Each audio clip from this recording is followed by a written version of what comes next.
Hello, നമുക്കിന്ന് നല്ല soft and tasty ആയിട്ടുള്ള ഒരു സ്വീറ്റിൻ്റെ റെസിപ്പി നോക്കാം. ഇത് ശരിക്കും ബംഗാളിൽ നിന്നുള്ള സ്വീറ്റാണ്. ഞാനിന്നിവിടെ തയ്യാറാക്കുന്നത് രസഗുളയാണ്. ഇത് വളരെ പെട്ടെന്ന് തന്നെ ചെയ്തെടുക്കാം. വളരെ കുറച്ച് ഇൻഗ്രീഡിയൻസിൻ്റെ ആവശ്യമേ ഉള്ളൂ. അപ്പോൾ ഇതെങ്ങനെയാണ് തയ്യാറാക്കുന്നതെന്ന് നമുക്ക് നോക്കാം. നല്ല സോഫ്റ്റ് ആയിട്ടുള്ള രസഗുള എങ്ങനെയാണ് ഉണ്ടാക്കുന്നതെന്ന് നമുക്ക് നോക്കാം. നമ്മുടെ രസഗുള ഉണ്ടാക്കുന്നതിന് വേണ്ടിയിട്ട് ഞാനിവിടെ 1 ലിറ്റർ പാല് ഒന്ന് തിളയ്ക്കാൻ വേണ്ടി വെച്ചിട്ടുണ്ട്.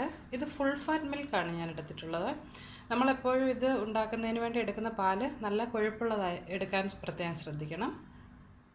ഇത് ഇടയ്ക്കൊന്ന് ഇളക്കി കൊടുത്തുകൊണ്ടിരിക്കണം, ഇല്ലെങ്കിൽ അടിക്ക് പിടിക്കാൻ ചാൻസ് ഉണ്ട്. ഇതൊന്ന് തിളച്ച് വരുന്നവരെ നമുക്ക് വെയിറ്റ് ചെയ്യാം.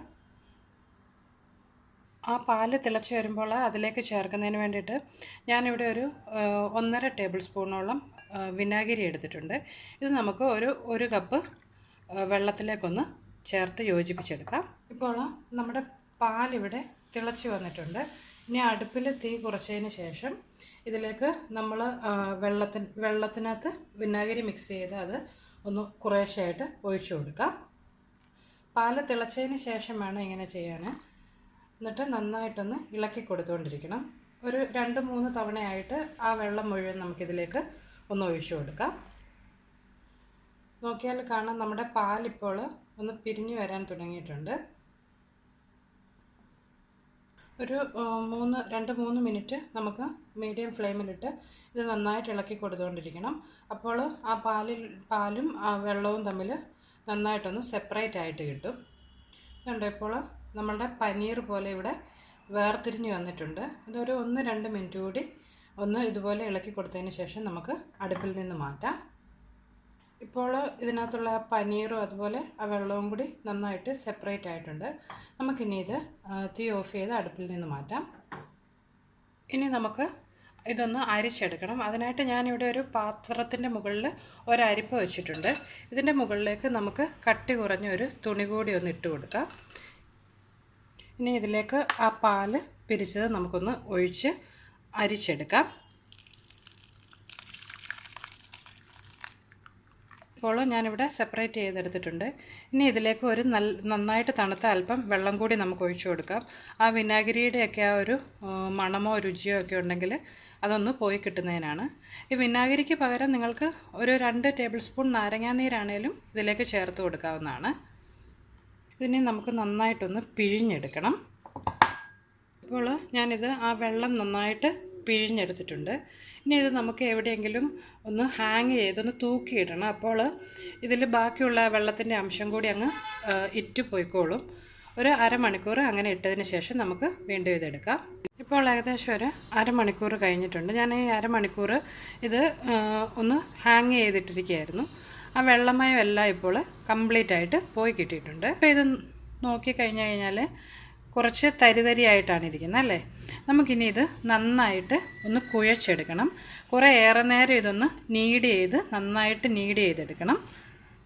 അപ്പോൾ ഇത് നല്ലൊരു മാവിൻ്റെ ഒരു കൺസിസ്റ്റൻസിയിലായി കിട്ടും.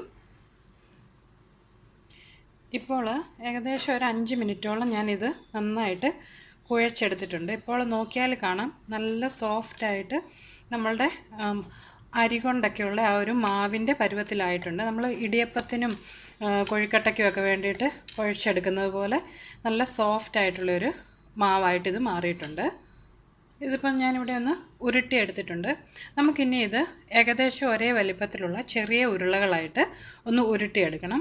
പ്രത്യേകം ശ്രദ്ധിക്കണം, ഇത് നമ്മൾ ഇനിയും ഷുഗർ സിറപ്പിലിട്ട് കുറച്ചേറെ നേരം തിളപ്പിക്കുന്നുണ്ട്. അപ്പോൾ ഇതിൻ്റെ സൈസിൻ്റെ ഇരട്ടിയായിട്ട് വരും. അതുകൊണ്ട് ഇപ്പോൾ ഉരുട്ടിയെടുക്കുമ്പോൾ കുറച്ച് ചെറിയ ഉരുളകളായിട്ട് ഉരുട്ടിയെടുക്കാൻ ശ്രദ്ധിക്കണം. ഇതിപ്പോൾ ഞാനിവിടെ ഉരുട്ടിയെടുത്തിട്ടുണ്ട്. ഇതുപോലെ ചെറിയ ഉരുളകളായിട്ട് വേണം നമുക്ക് ബാക്കിയുള്ള മാവ് കൂടി ഒന്ന് ഉരുട്ടിയെടുക്കാൻ. ഇതിപ്പോൾ ഞാൻ ഏകദേശം ഒരേ വലിപ്പത്തിലുള്ള ഒരു 10 ഉരുളകളായിട്ട് ഉരുട്ടിയെടുത്തിട്ടുണ്ട്. അടുത്തതായിട്ട് നമുക്ക് ഈ രസഗുളയ്ക്ക് വേണ്ടുന്ന ഷുഗർ സിറപ്പ് ഒന്ന് തയ്യാറാക്കിയെടുക്കണം. അതിന് വേണ്ടിയിട്ട് ഞാനിവിടെ 1 കപ്പ് പഞ്ചസാരയാണ് എടുത്തിട്ടുള്ളത്. നമ്മൾ 1 ലിറ്റർ പാലാണ് എടുത്തത്. അപ്പോൾ അതിനുള്ള ഷുഗർ സിറപ്പിന് വേണ്ടിയിട്ട് ഞാൻ 1 കപ്പ് പഞ്ചസാരയാണ് എടുത്തിട്ടുള്ളത്. നിങ്ങൾക്ക് വേണമെന്നുണ്ടെങ്കിൽ ഒരു 1.5 കപ്പ് പഞ്ചസാര വരെ ഇതിലേക്ക് യൂസ് ചെയ്യാം. ഇനി നമുക്കിതിലേക്കൊരു 4 കപ്പ് വെള്ളം ഒന്ന് ഒഴിച്ചു കൊടുക്കാം. അതുപോലെ ഒരു 3 ഏലക്ക കൂടി ഞാനിതിലേക്ക് ഇടുകയാണ്, നല്ലൊരു മണത്തിന് വേണ്ടിയാണ്. നോർത്ത് ഇന്ത്യയിലൊക്കെയാണ് കേവര വാട്ടർ എന്നും പറഞ്ഞുകൊണ്ട് അല്ലെങ്കിൽ കേവര സിറപ്പ് എന്നും പറഞ്ഞുകൊണ്ട് കിട്ടും, എസൻസ് എന്ന് പറഞ്ഞ്. അത് അവർ ഇതിലേക്ക് ഓരോ ടീസ്പൂൺ ഒഴിക്കാറുണ്ട്. നല്ലൊരു മണം കിട്ടുന്നതിനാണ്. ഏകദേശം നമ്മുടെ റോസ് വാട്ടറിൻ്റെയൊക്കെ ആ ഒരു ഫ്ലേവർ പോലെയാണ്.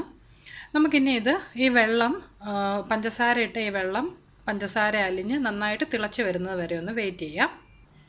ഈ പഞ്ചസാര ഒന്ന് അലിഞ്ഞ് വന്ന് അതിനുശേഷം ഈ വെള്ളം നന്നായിട്ടൊന്ന് തിളയ്ക്കുന്നത് വരെ വേണം നമ്മളിതൊന്ന് ഇളക്കി കൊടുക്കാനായിട്ട്. പിന്നെ നമ്മൾ ഈ രസഗുളയ്ക്ക് വേണ്ടിയുള്ള ഷുഗർ സിറപ്പ് തയ്യാറാക്കുമ്പോൾ എപ്പോഴും കുറച്ച് വലിപ്പമുള്ള ഒരു പാത്രം എടുക്കുന്നതായിരിക്കും നല്ലത്. എന്നാന്ന് വെച്ചാൽ നമ്മൾ ഇതിലേക്ക് ഇനി ഉണ്ടാക്കി വെച്ചിട്ടുള്ള രസഗുളകളിട്ട് ഒന്ന് കുറച്ച് നേരം ബോയിൽ ചെയ്യുന്നുണ്ട്. അപ്പോൾ അത് സൈസിൻ്റെ ഇരട്ടിയായി വരും. അപ്പോൾ അത് കിടക്കുന്നതിന് വേണ്ടുന്ന സ്ഥലം വേണം. അതുകൊണ്ട് കുറച്ച് വലിപ്പമുള്ള ഒരു പാത്രം എപ്പോഴും എടുക്കാൻ ശ്രദ്ധിക്കണം. നമ്മുടെ പഞ്ചസാര ലായനി ഇപ്പോൾ ഏകദേശം ഒരു 5 മിനിറ്റോളമായിട്ട് നന്നായിട്ട് തിളച്ച് വരുന്നിട്ടുണ്ട്. ഇനി ഇതിലേക്ക് നമ്മൾ തയ്യാറാക്കി വെച്ചിട്ടുള്ള ബോളുകളൊന്ന് ഇട്ട് കൊടുക്കാം. ഞാൻ അതിലേക്ക് പഞ്ചസാര ലായനിയിലേക്ക് ആ ബോളുകളൊന്ന് ഇട്ട് കൊടുത്തിട്ടുണ്ട്. ഇനി ഇത് നമുക്ക് അടച്ച് വെച്ച് ഹൈ ഫ്ലെയിമിൽ ആദ്യത്തെ ഒരു 5 മിനിറ്റ് തിളപ്പിക്കണം. അത് കഴിഞ്ഞ് അടുപ്പിലെ തീയ് ഒരു മീഡിയം ഫ്ലെയിമാക്കി വീണ്ടും ഒരു 5 മിനിറ്റ് അടച്ചു വെച്ച് തന്നെ തിളപ്പിച്ചെടുക്കാം. ഇപ്പോൾ ഏകദേശം ഒരു 5 മിനിറ്റോളമായിട്ടുണ്ട്. നമ്മളുടെ ഈ രസഗുള ഹൈ ഫ്ലെയിമിലാണ് ഞാനിവിടെ തിളപ്പിച്ചുകൊണ്ടിരുന്നത്.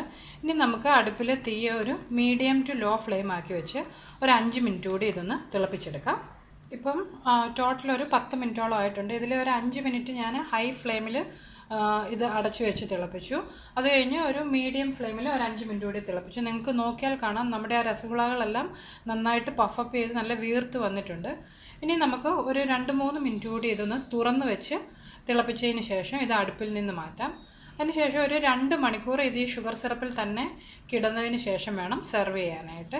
അപ്പം നമുക്കിനി ഒരു കുറച്ച് നേരം കൂടെ തിളപ്പിച്ചതിന് ശേഷം ഇതൊരു 2-3 മണിക്കൂർ ഒന്ന് തണുത്ത് ആ ഷുഗർ സിറപ്പിൻ്റെ മധുരമൊക്കെ ഇതിലേക്ക് പിടിക്കുന്നതിന് വേണ്ടി വെയിറ്റ് ചെയ്യാം. ഇപ്പോൾ ഏകദേശം ഒരു 2 മണിക്കൂർ കഴിഞ്ഞിട്ടുണ്ട്. ഞാനിതിപ്പോൾ മറ്റൊരു ബൗളിലേക്ക് മാറ്റിയിട്ടുണ്ട്. ഇനി വേണമെന്നുള്ളവർക്ക് ഇതിൻ്റെ മുകളിലേക്ക് ഒരല്പം കുങ്കുമപ്പൂ, സഫ്രോൺ കൂടി വെച്ചൊന്ന് അലങ്കരിച്ചെടുക്കാം.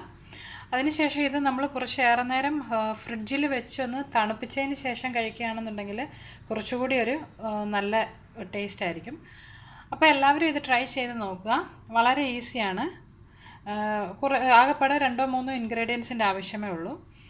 തീർച്ചയായും ഇഷ്ടപ്പെടും. ഒരിക്കലും ഇതൊന്നും ഉണ്ടാക്കി കഴിക്കുകയാണെന്നുണ്ടെങ്കിൽ നിങ്ങൾ പിന്നെയും ഇതുപോലെ നിങ്ങൾക്ക് ചെയ്യാൻ തോന്നും. പിന്നെ നമ്മൾ ഷോപ്പിൽ നിന്നൊക്കെ ഇത് മേടിക്കുകയാണെങ്കിൽ നല്ലൊരു എമൗണ്ട് നമ്മളിതിന് കൊടുക്കേണ്ടി വരും. ഇത് കുറച്ച് പാലിൻ്റെ ആവശ്യം മാത്രമേ ഉള്ളൂ. അപ്പോൾ എല്ലാവരും ഒന്ന് ട്രൈ ചെയ്ത് നോക്കുക. അതുപോലെ നിങ്ങൾക്ക് എൻ്റെ റെസിപ്പീസൊക്കെ ഇഷ്ടമാകുന്നുണ്ടെങ്കിൽ നിങ്ങൾ മറക്കാതെ എൻ്റെ യൂട്യൂബ് ചാനൽ സബ്സ്ക്രൈബ് ചെയ്യണം. അപ്പോൾ നമുക്ക് മറ്റൊരു റെസിപ്പിയുമായിട്ട് വീണ്ടും കാണാം. ബൈ.